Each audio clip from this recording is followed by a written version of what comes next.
Now then, in continuation of my previous episode breakdown and cut content video, episode 22, which is titled The Battle with the Hero, will be adapting from the third interlude chapter, as well as chapter 3 of the volume 9 light novel, showcasing the international summit between Rimuru, King Geyser, and Emperor Almesia, as they discuss on ways to resolve the payment issue with the merchants, but it also serves to provide a comprehensive look at the intelligence and wisdom of Emperor Almesia, so I'll be breaking down those particular sequences in today's video. Additionally, there were some elements from the finals of the Tempest Martial Tournament which were not adapted into the episode, such as a longer look at the internalized thoughts of Masaoki when he was facing Gokta, along with a few removed reactions from Hakuro and Milim in regards to the fight. That's why I'll be covering the removed content from the anime as well. As usual, a spoiler warning if you haven't watched the episode yet, or might find the information I mentioned in the video to be spoilers. And if you enjoyed the video, don't forget to leave a like, subscribe to the channel, and share with your friends.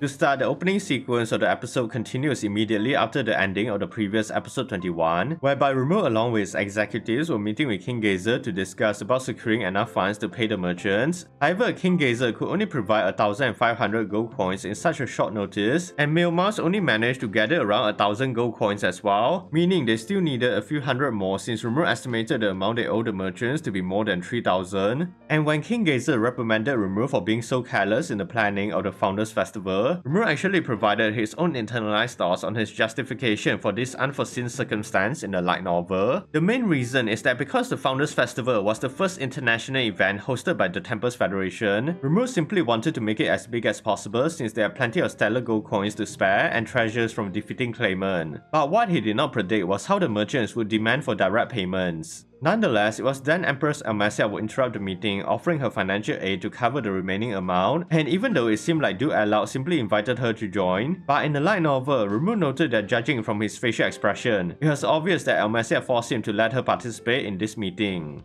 Also, Rimuru's reasoning for rejecting her offer wasn't included into the episode as well, but essentially, despite showing a facade of kindness and generosity, he could sense the deceit that was coming from her eyes as he knew that she likely wanted to sell him a favor. And Rimuru only accepted her proposal after listening to the advice of King Geyser, so much of the following conversation that occurred will play out in a similar fashion with the light novel. And I don't know why, but seeing Almesia dumping out 1,000 gold coins and hearing her say that they were just pocket change seems so funny to me. Now, having resolved the issue regarding the merchants, Almesia will share her own perspective on the intentions of the merchants like you see in the episode, and she speculated that their true purpose wasn't to simply discredit or ruin the reputation of Tempest, but rather an opportunity for the true mastermind to send a puppet that will provide financial aid just like Almesia did, so that they can ultimately get Rimuru to owe them, making the possibility of controlling and manipulating Tempest easier than directly conquering them. And this entire conversation really showed how much wisdom Almesia has because her perspective on the issue was likely gained from years of experience interacting with various kinds of people, so it would stand to reason that she was able to easily assess a situation based on multiple levels. That's why even though Diablo, who should be arguably older than Almesia, acknowledges her judgment to be a genuine learning experience for him in the episode, because he likely hasn't interacted much with the denizens of the Tensura world, so he would not be able to understand human nature that well.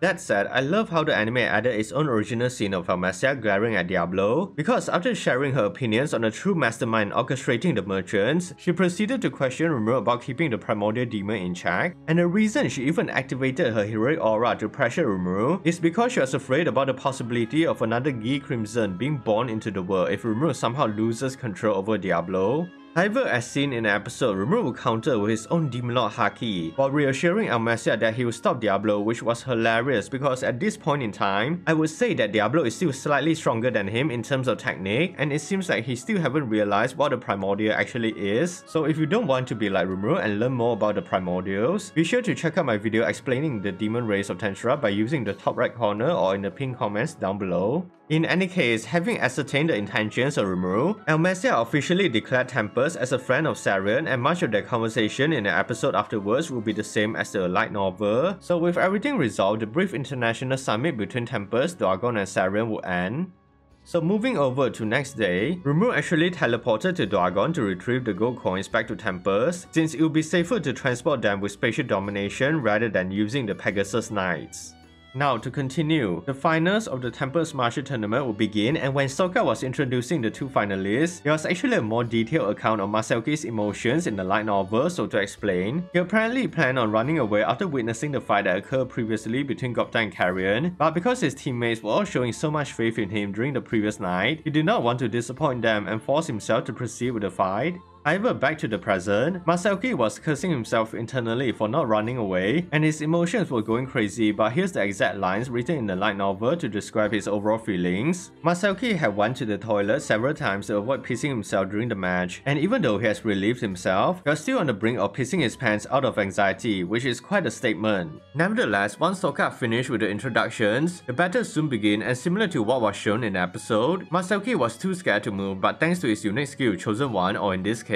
his version of King's Engine, he caused Gobta to be overly cautious about approaching him directly, and this forces Gobta into using his secret move, which is explained by Wisdom King Raphael in the episode to be the unique skill known as Summon Demon Wolf, and he apparently acquired this in the previous episode when Ranga forcefully interrupted Gobta's summoning. However, what the anime doesn't tell you is that in the light novel, Gobta's unique skill had greatly boosted his extra skill unification as well, which meant that it wasn't like the usual Centaur-esque transformation of the other Goblin Riders, but rather a full-on fusing between him and Ranga. Adding to this, Rimuru also knew that Gobta definitely received help from Raphael and tried questioning her about it, but she apparently ignored him, which would have been funny to see play out in the anime. And it's obvious that someone on the animation team was a fan of Kamen Rider, given how the sequence for Gobta's transformation has so much similarities to the series. Furthermore, what do you guys think about the design of Gobta's werewolf form in the anime as compared to the manga or light novel? Feel free to leave your answers in the comments down below. Back to the topic at hand, much of the reaction from the audience, including Milim becoming excited about Gobta's new form, Sokka hyping up this new transformation, and Rimuru's subordinates all sharing their own commentaries on it will be the same as the light novel, although it was funny that Rimuru was the only one being skeptical about Gobta's chances of winning. Also, I love how Hakuro was trying so hard to impress his daughter Momiji by boasting about Gobta being his student, which definitely did not come back to embarrass him later.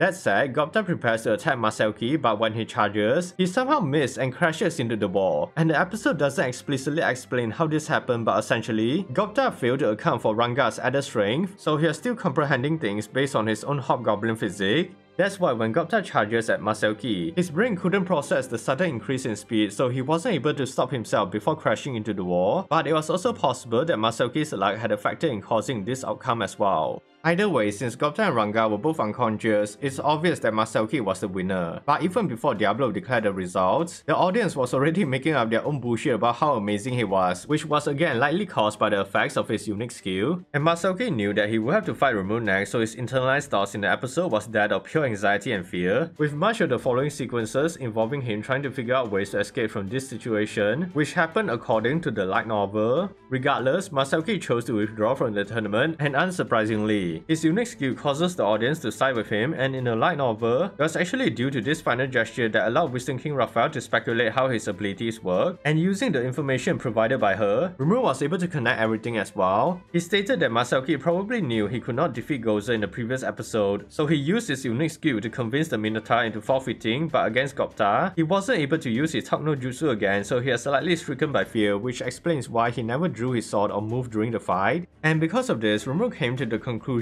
that it was possible Masaoki had barely any combat capabilities, so it was not surprising that even Hinata could not read him in the previous episode because he was simply too weak for a skill to activate. However, since Rimuru still understands the potential threat that Masaoki poses given his fame and how his ability works, Rimuru decides to not provoke him, and it was for this reason why he orders Sowe to invite Masaoki for lunch, because he plans to win over the chosen hero. Anyways, it was hilarious seeing Hakuro's reaction to Gobta's failure, because in a light novel, Momiji was mocking her father for his apparent star pupil, but just showing her giving him the side eye in the anime was already enough to show you what she was thinking without having her say these words. But the most disappointed was probably Milim, who looked forward to seeing Gobta use his werewolf form, and even though Rimuru tried to cover for him, she was still angered by his performance. That's why she offered to train Gobta. And Rimuru actually took this opportunity to request permission from Milim to explore the ruins below Clement's castle with Kagali's team in the light novel, but when she asked why he was asking for permission, Frey quickly reminded Milim who was the ruler of that domain, so Milim realized that it was her, while nervously pretending that she knew. So Milim agreed to the proposal, but only if Rimuru takes her with them during the expedition.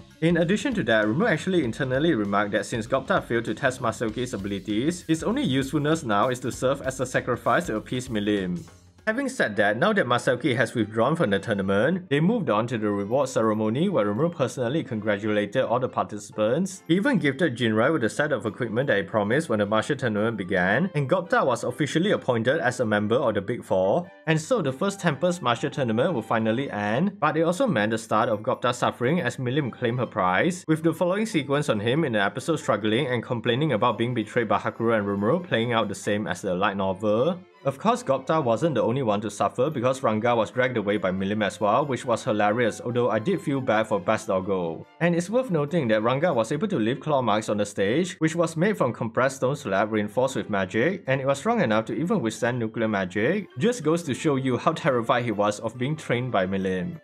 With that, Rimuru later met with Masaoki and he ordered Shuna to prepare some Japanese food for him, considering that he is from Japan as well, but he was initially hesitant to eat because he was afraid that Rimuru still held some type of vendetta against him during their first meeting, and even thought it was his last meal. That's why Rimuru introduced himself as Satoru Mikami in the episode to hopefully lighten the mood, and explains that he genuinely wants to befriend Masaoki, and the rest of the conversation will simply happen according to the light novel where Masaoki explained his life story to Rimuru, even sharing how his unique skill Chosen One functions and how he doesn't mind giving up his status as a hero to become Rimuru's subordinate because he was getting annoyed by the constant praises from people around him. However, Masaoki did reveal in the light novel that he never had a genuine conversation with anyone before apart from Yuki, because everyone else, including his teammates, all treated him like a god, so he was happy to tell Rimuru about his story. But with the lunch period ending and the opening ceremony for Ramurosa's Labyrinth about to begin, Rimuru had asked Masaoki to help advertise the dungeon with his team and reassures him that Gozo was located on floor 50, so he can still delay his rematch with the Minotaur. And with that, Masaoki ultimately agrees to tackle the Labyrinth, and Rimuru will provide him with a walkthrough guide for the initial few floors, because he also wanted Masaoki's team to serve as playtester for the Labyrinth, which is quite fitting since the voice actor of Masaoki is none other than Kirito himself from the SAO series. Now the rest of the conversation will proceed accordingly with the light novel, so Rimuru was able to befriend Masaoki, while the Founders Festival moves into its final major event, the official introduction of Ramurosa's Labyrinth, the most important aspect to the overall future of the Tensura story.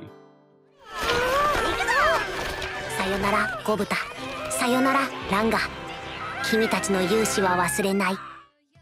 In any case, those were some of the cut contents found in episode 22, and I'm honestly excited for the story to finally move into the Labyrinth portion of the Founders Festival. But regardless, what were some of your favorite moments from this episode? Feel free to share your thoughts down below and be sure to check out my other cut content videos as well. Also, if you enjoyed this cut content video, remember to leave a like, don't forget to subscribe to the channel and hit that notification button for more cut content videos as well. Thanks for watching, and as always, stay safe everyone.